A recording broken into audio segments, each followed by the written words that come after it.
ॐ सोमनाथाय नमः। ॐ मल्लिकार्जुनाय नमः। ॐ महाकालेश्वराय नमः। ॐ ओंकारेश्वराय नमः। ॐ वैद्यनाथाय नमः। ॐ भीमशंकराय नमः।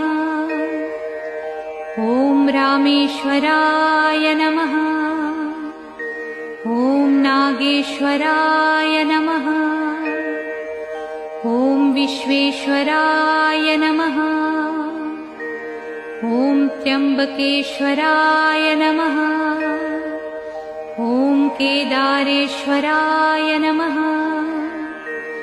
ॐ भस्मेश्वराय नमः।